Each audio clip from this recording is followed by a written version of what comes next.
Ini adalah sesi perkongsian audiobook yang ke-24 daripada 26 sesi keseluruhannya bagi bacaan buku kanak-kanak Petualangan Kursi Ajaib atau Pengembaraan Kerusi Ajaib, iaitu versi terjemahan ke bahasa Indonesia daripada versi asal dalam bahasa Inggeris Adventures of the Wishing Chair oleh Enid Blyton.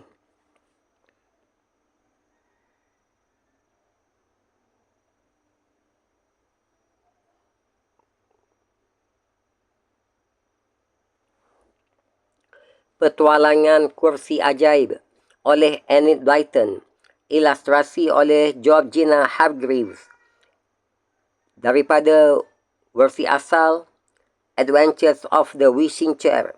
Copyright as to the text by Darrell Waters Limited 1937.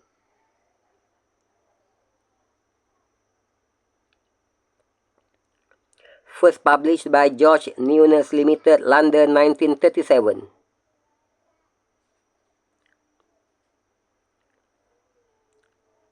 Copyright illustrations Deans International Publishing 1984. Alih bahasa oleh Vidya Kirana, penerbit PT Gramedia, Jakarta 1986. Petualangan pertama, Toko Barang Ajak Antik yang Aneh. Petualangan kedua, Istana Raksasa. Petualangan ketiga, Orang-orang Kerdil yang Jahil. Petualangan keempat, Ho Ho Si Tukang Sihir. Petualangan kelima, Cinki Hilang. Petualangan keenam, Negeri Mimpi. Petualangan ketujuh, Kursi Menghilang. Petualangan ke-8, Si Kumis Hilang. Petualangan ke-9, Kiri-kiri Si Nenek Sihir. Petualangan ke-10, Pulau Gaib. Petualangan ke-11, Pesta Tukang Sulap. Petualangan ke-12, Kursi Ajaib Bertingkah. Petualangan ke-14, yang ke-13, Si Kuping Lancip. Petualangan ke-14, Rumah Putar. Petualangan ke-15, Nenek Snipit. Petualangan ke-16, Thomas yang Konyol. Petualangan ke-17, Jin Angin. Petualangan ke-18, Pak Twisty. Petualangan ke-19, Dua Anak Nakal. Petualangan ke-20, Bertengkar Hebat. Petualangan ke-21, Si Deru Guntur yang Sakti. Petualangan ke-22, Menara Batu. Petualangan ke-23, Melarikan Diri. Dan selanjutnya kita teruskan lagi dengan keseruan petualangan yang ke-24, Si Kuping Lebar atau Si Telinga Lebar. Petualangan ke-24, Si Kuping Lebar. Suatu hari ketika Peter, Molly dan Cinki sedang asyik bermain di gudang, mereka mendengar bunyi langkah kaki di kebun. "Sembunyi, Cinki, cepat!" teriak Molly. "Ada orang datang." Si kerdil selalu sembunyi jika ada orang ke situ. Kali ini dia bersembunyi dalam lemari. Tepat ketika Peter menutup pintunya, ibu muncul di ambang pintu gudang. "Anak-anak," katanya, "ibu kehilangan cincin. Pasti jatuh di kebun. Entah di mana. Tolong carikan." Peter dan Molly merasa sedih. Itu cincin ibu yang paling disayanginya. Matanya terbuat dari intan. Mereka mencari di seluruh kebun, tapi tak bisa menemukannya. "Kita minta tolong Cinki, yuk," kata Molly. Cinki sedang duduk membaca di gudang. Mereka mengatakan apa yang terjadi. "Itu perkara gampang.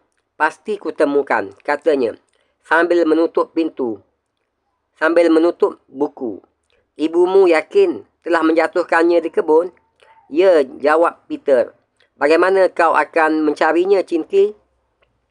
Lihat saja nanti, katanya sambil tersenyum. Dia keluar dan memandang berkeliling. Tak ada siapa-siapa. Lalu dia menyiulkan sebuah lagu yang aneh. Dan seekor burung murai melayang turun, mendarat di telapak tangannya. Dengar, murai, katanya. Ada cincin permata hilang di kebun. Ajaklah kawan-kawanmu mencarinya. Si murai berkicau merdu lalu melesat ke angkasa. Tak lama kemudian, burung-burung berdatangan, berkumpul di bawah rumpun bunga leli. Peter dan Molly mendengar si murai berkicau merdu. Rupanya dia sedang memberi perintah pada kawan-kawannya.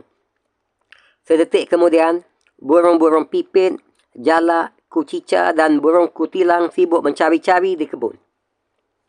Di bawah semak, di balik dedaunan, di pagar dan di antara rerumputan. Mereka mencari-cari di tempat-tempat yang tak mungkin dapat diselidiki oleh Peter dan Molly. Akhirnya, si murai kembali. Dia hinggap di bahu Chinky dan menyanyi merdu sekali. Lalu terbang. Apa katanya? Tanya Molly. Katanya, cincin ibumu enggak ketemu, kata Chinky. Pasti ibumu yang lupa. Tidak, kata ibu. Cincin itu jatuh di kebun. Potong Molly. Kalau begitu, pasti ada yang mengambilnya semalam, kata Chinky.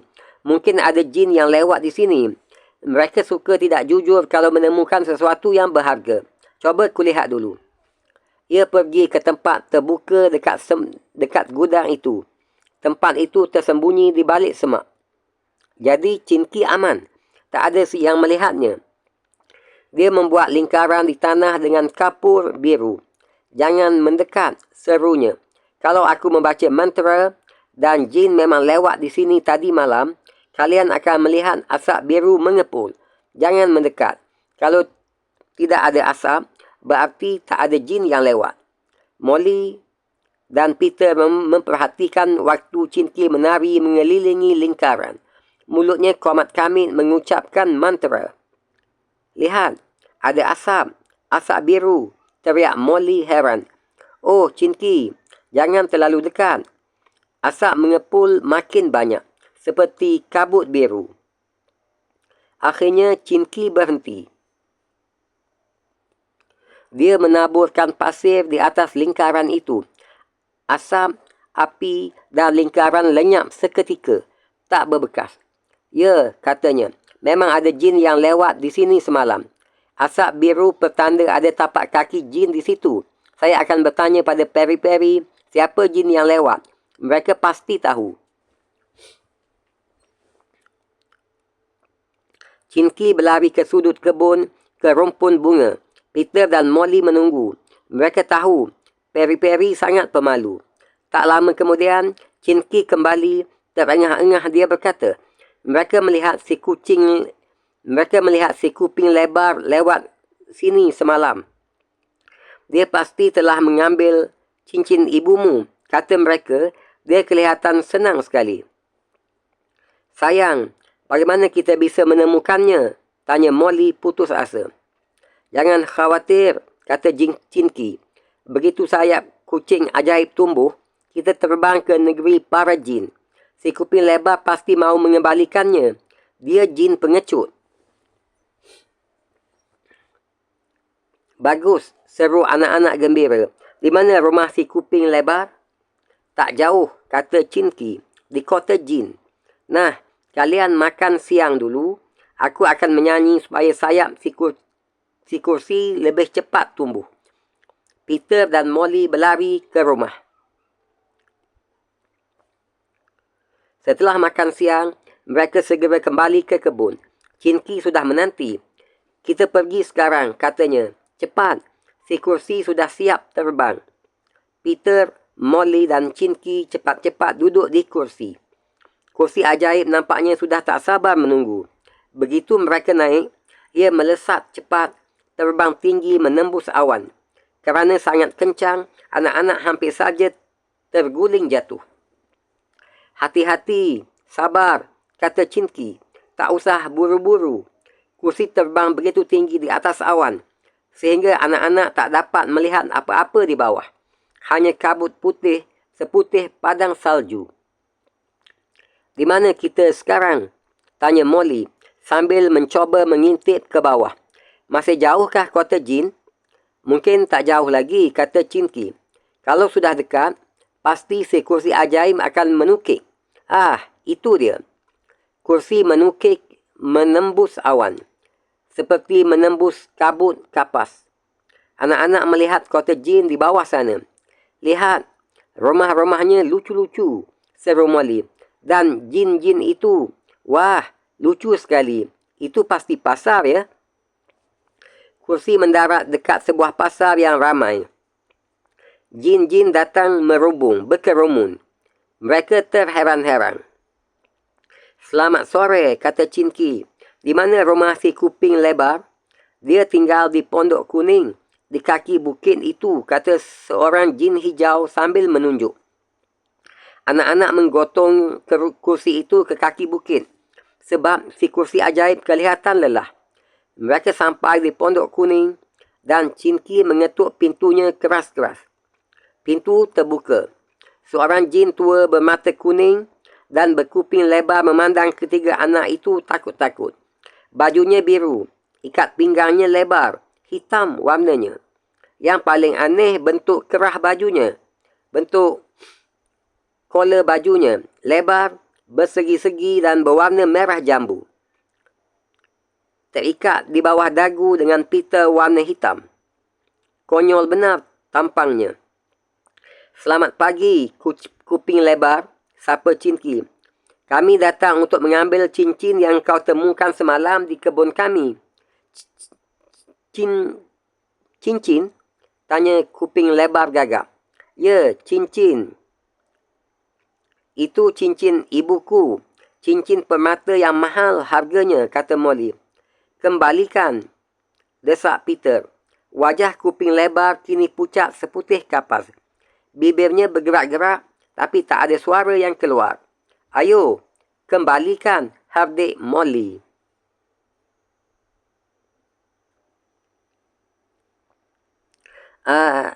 Aku tak mengambil cincin ibumu." Kuping lebar tergagap lagi. "Oh ya, kamu bohong," tukas Chinky tegas. Chinky memasang tampang galak. "Kembalikan sekarang juga. Cepat. Kalau tidak, nanti kau kusihir jadi cacing." Jangan," teriak si kuping lebar ketakutan. "Ampuni aku. Jangan. Ya, aku memang yang mengambilnya. Tapi, sudah kuberikan pada si Snowgirl yang tinggal di istana di puncak bukit." "Ke istana Snowgirl," seru Chinky sambil melompat ke kursi. Anak-anak mengikutinya. Kursi terbang lagi ke istana Snowgirl. Seperti apa ya tampang si Snowgirl?